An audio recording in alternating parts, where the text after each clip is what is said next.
Cap Vert 2050, c'est construire l'avenir du territoire. Le but, c'est de réfléchir ensemble à l'avenir. Comment on aimerait vivre demain sur ce territoire pour que nos actions soient cohérentes entre elles et que les choses se passent au mieux et que demain soit agréable à vivre sur le territoire. Il faut aujourd'hui s'accorder sur ses priorités, ses objectifs.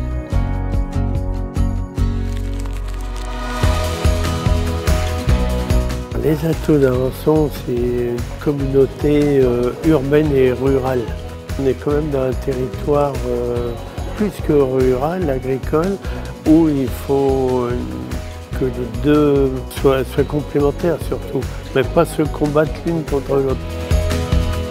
Il faut que je sorte de mon cadre, moi, de cette partie urbaine, pour se projeter un peu plus, voir ce que sera la campagne du futur, ce que seront les villes urbaines du futur, et puis aussi ce que seront les villes de première couronne. Je pense qu'il faut aménager l'ensemble.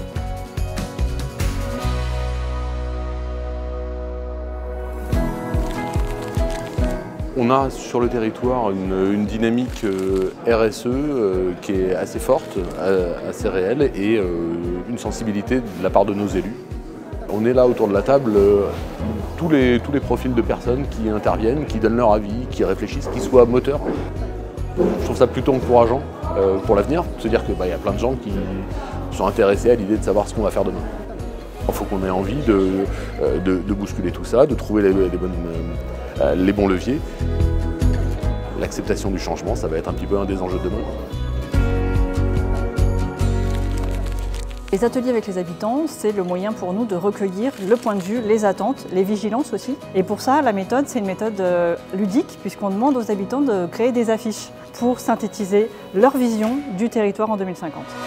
Là, on est parti sur l'idée d'une ville à la campagne et comment une ville peut concilier à la fois son caractère de production et d'habitat, de logement, mais aussi valoriser la nature.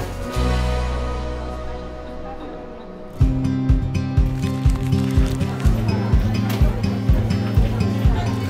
faut ramener du végétal, c'est très important, c'est ça qui va nous permettre de mieux respirer, c'est ça qui va nous permettre aussi de pouvoir profiter un peu plus de la nature en pleine ville.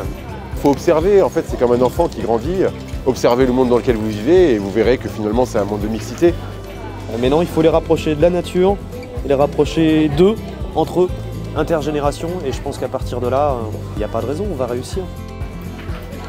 Faire travailler le local et faire en sorte que il y ait moins de produits qui viennent aussi d'ailleurs. Ne serait-ce que d'aller au primeur du coin ou au marché tous les jeudis sur Alençon, forcément ça nous force aussi à cuisiner et à manger mieux. L'attractivité, elle vient par l'emploi des jeunes. Et si les jeunes, on n'arrive pas à leur proposer différents jobs, c'est un peu plus compliqué, quoi. Après ces ateliers, les élus vont s'approprier tout ça, vont construire le projet. Et nous, on va avoir besoin peut-être de conforter. Donc un questionnaire sera mis en ligne sur le site internet de la CEA et les habitants, les acteurs économiques seront invités à venir compléter ce questionnaire. Toute personne qui a participé ou non à nos réunions pourra le faire.